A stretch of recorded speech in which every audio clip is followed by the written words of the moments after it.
Selamat datang di dunia tekanan fluida. Saya akan memandu Anda menyusuri perjalanan ilmiah yang menakjubkan melalui hukum Pascal. Prinsip sederhana namun luar biasa yang mengubah dunia teknik, medis, hingga kehidupan kita sehari-hari.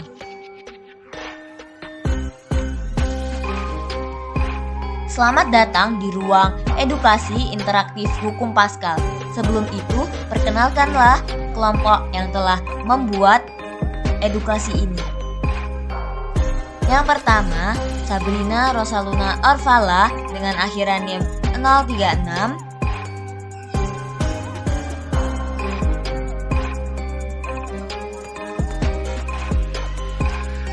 Selanjutnya, Rosa Azahro Lutfianti dengan akhiran NIM 042.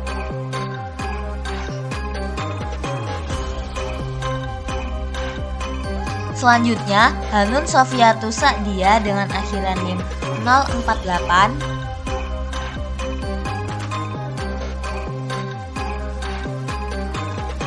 Selanjutnya, Emi Rahmawati dengan akhiran NIM 063.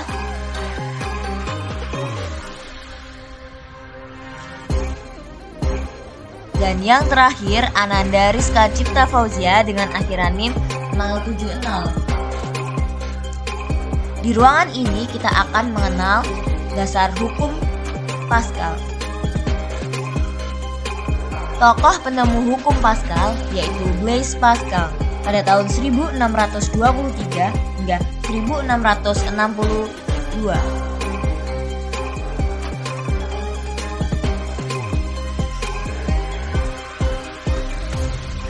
Blaise Selanjutnya, tokoh Pascal was a penemu. French mathematician, physicist, inventor, and philosopher who made significant contributions to geometry, probability theory, and fluid mechanics. As a child prodigy, he wrote a treatise on conic sections at 16, collaborated with Pierre de Fermat on probability, and invented an early mechanical calculator. He later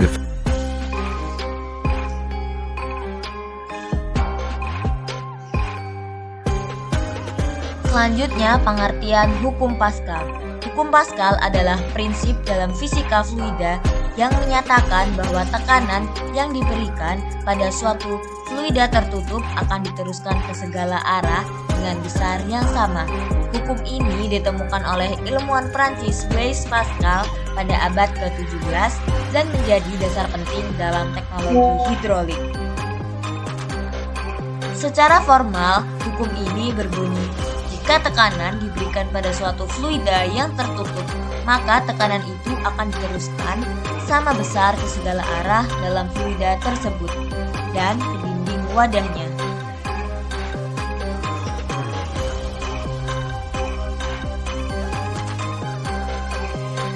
Selanjutnya, hukum Pascal memiliki rumus F1 per A1 sama dengan F2 per A2, di mana F1 adalah gaya penampang pertama, F2 adalah gaya penampang kedua, A1 luas permukaan bidang pertama, A2 luas permukaan bidang kedua. Untuk tekanannya sendiri yaitu dengan rumus P sama dengan F per A. P adalah tekanan, F adalah gaya, dan A adalah permukaan penampang. Selanjutnya kita akan memasuki ke ruangan utama. Di sebelah kanan terdapat penerapan Pascal dalam kehidupan sehari-hari. Untuk penerapan hukum Pascal dalam kehidupan sehari-hari, yang pertama ada rem hidrolik. Rem hidrolik menggunakan tekanan cairan untuk menghasilkan gaya yang menghentikan kendaraan. Ketika pedal rem ditekan, tekanan akan diteruskan melalui cairan ke piston di setiap roda, menghasilkan gaya rem yang kuat. Di bawahnya terdapat gambar rem hidrolik.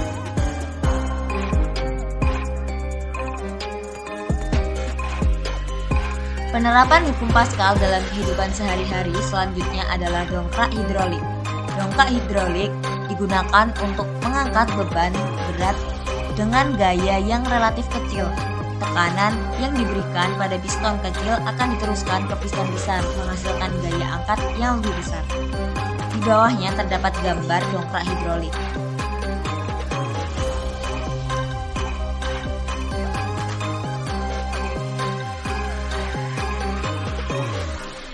Penerapan hukum Pascal dalam kehidupan sehari-hari selanjutnya adalah kempa hidrolik. Dalam kempa hidrolik, tekanan yang diberikan pada fluida, biasanya cairan seperti minyak hidrolik, dalam wadah tertutup akan diteruskan ke semua bagian fluida dengan besar yang sama. Ini menunjukkan untuk menghasilkan gaya yang sangat besar dari gaya kecil yang diberikan pada piston kecil. Di bawahnya terdapat gambar kempa hidrolik. Penerapan hukum Pascal dalam kehidupan sehari-hari selanjutnya adalah pompa hidrolik. Pompa hidrolik digunakan untuk menghasilkan tekanan tinggi dalam sistem hidrolik, misalnya pada alat berat atau lift hidrolik. Di bawahnya terdapat gambar pompa hidrolik.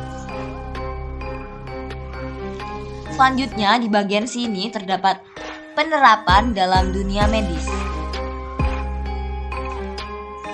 Yang pertama terdapat sphygmomanometer. Sphygmomanometer menggunakan prinsip hukum Pascal saat udara dipompa ke dalam manset yang melingkari lengan. Udara di dalam manset bertindak sebagai fluida dalam ruang tertutup. Ketika dipompa, tekanan udara tersebut menyebar merata ke seluruh permukaan lengan. Tekanan ini kemudian melawan tekanan dalam arteri, sehingga memungkinkan pengukuran tekanan darah sistolik dan diastolik secara akurat. Penerapan selanjutnya yaitu pada alat pemeriksaan tekanan uap. Alat medis atau laboratorium yang mengukur tekanan cairan osmotik atau hidrostatik juga menggunakan prinsip Pascal, karena tekanan yang diberikan di satu titik diteruskan ke seluruh bagian cairan yang sedang diperiksa. Selanjutnya yaitu ada injeksi dan infus cairan. Dalam proses pemberian infus atau suntikan, cairan dalam jarum suntik atau kantung infus didorong masuk ke dalam tubuh pasien melalui penerapan hukum Pascal. Ketika tekanan diberikan pada flanger jarum suntik, tekanan tersebut tersebar merata ke seluruh cairan. Akibatnya, cairan terdorong keluar melalui jarum dan masuk ke dalam pembuluh darah pasien.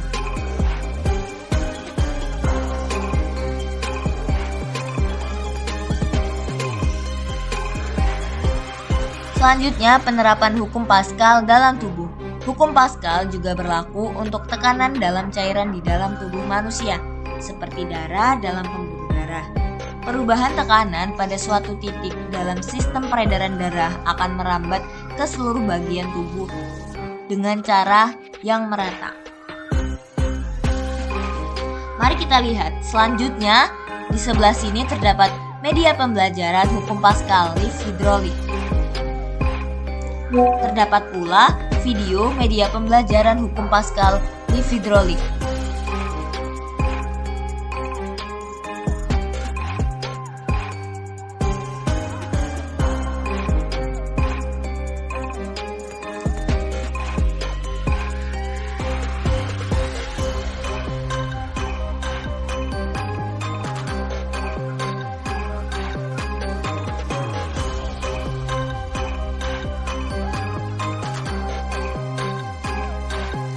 Mari kita lanjutkan.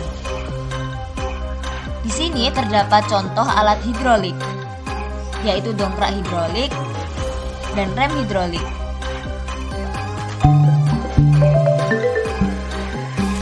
Yang pertama ini punyanya Blaise Pascal. Prinsipnya bisa kita ilustrasikan pakai skema bejana berhubungan. Kira-kira begini. Area ini adalah ruang tertutup. Menurut hukum Pascal, tekanan di dalam ruang ini tuh sama besar ke segala arah. Jadi kalau permukaan 1 dikasih tekanan sebesar sekian, permukaan 2 akan dapat tekanan yang sama besar. Pada masih ingat kan rumus tekanan? Gaya dibagi luas bidang. Nah, hukum Pascal bisa ditulis dalam bentuk persamaan kayak gini. Di kehidupan nyata, hukum Pascal jadi prinsip dasar alat-alat hidrolik. Kalau di pelajaran, contoh soalnya begini.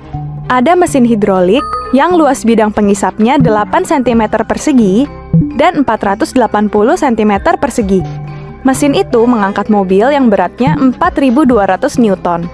Berdasarkan hukum Pascal, berapa besar gaya yang dikasih pengisap 1? Kita tulis dulu persamaan hukum Pascal. Selanjutnya,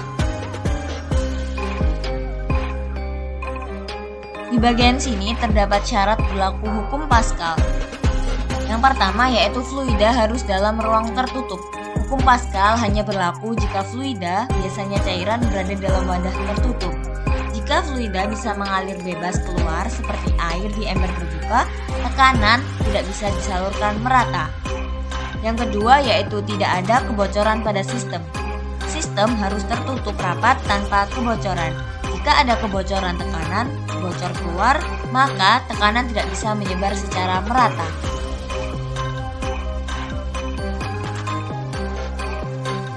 Selanjutnya yaitu fluida dalam keadaan diam atau statis. Hukum Pascal berlaku dalam fluida diam. Jika fluida mengalir cepat atau dinamis, hukum Pascal tidak cukup. Perlu gunakan hukum Bernoulli. Contohnya adalah saat memompa dongkrak atau menekan rem. Fluida sesaat diam saat menerima tekanan. Kita lanjutkan, di bagian sini terdapat konsep media pembelajaran hukum Pascal.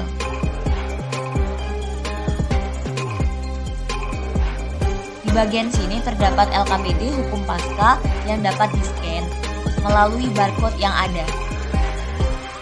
Ruangan selanjutnya yaitu ruangan yang berisi tentang soal-soal penerapan hukum Pascal. Yuk, kerjaan soal di bawah ini.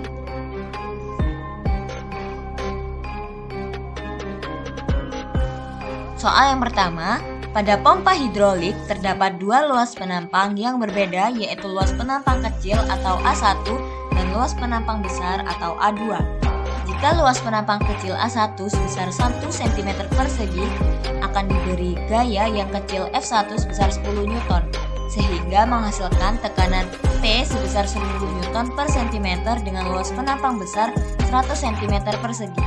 Berapa besar tekanan F2 yang mampu dihasilkan pada luas penampang besar?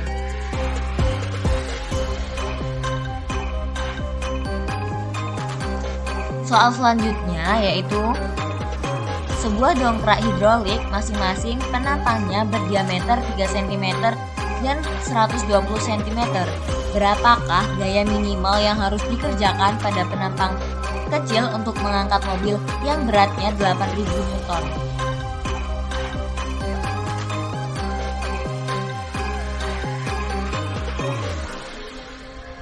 Soal selanjutnya, terdapat satu dongkrak hidrolik memiliki dua piston dengan luas penampang masing-masing 10 cm persegi dan 200 cm persegi. Jika gaya sebesar 50 Newton diberikan pada piston yang lebih kecil, berapakah gaya yang dihasilkan pada piston yang lebih besar?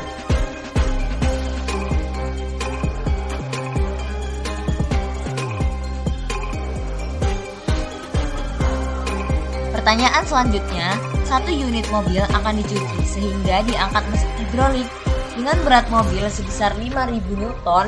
Piston kecil pada pompa hidrolik memiliki gaya 100 Newton dengan luas penampang 0,5 meter persegi. Berapa luas penampang piston besar?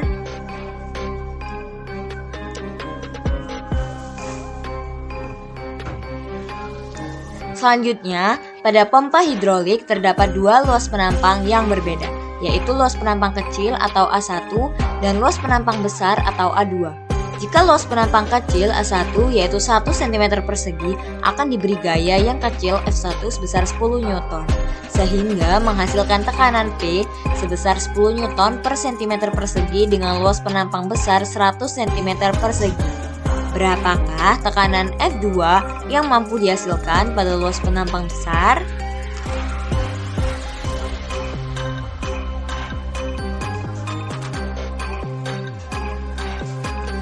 Selanjutnya, gambar di bawah ini menunjukkan sebuah tabung U yang berisi zat cair dan diberi pengisap. Berat dan gesekan diabaikan.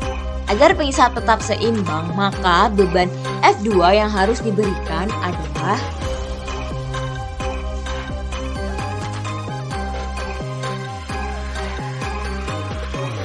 Setelah kita berkeliling-keliling untuk menyusuri ruangan edukatif hukum Pascal ini, mari kita kembali ke ruangan utama.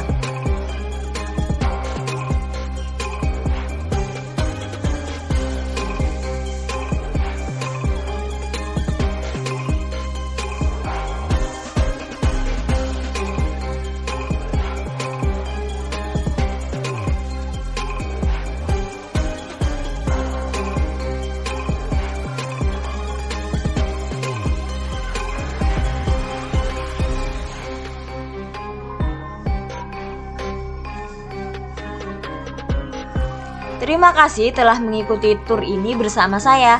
Semoga ruang ini menambah wawasan Anda. Sampai jumpa di petualangan edukasi berikutnya.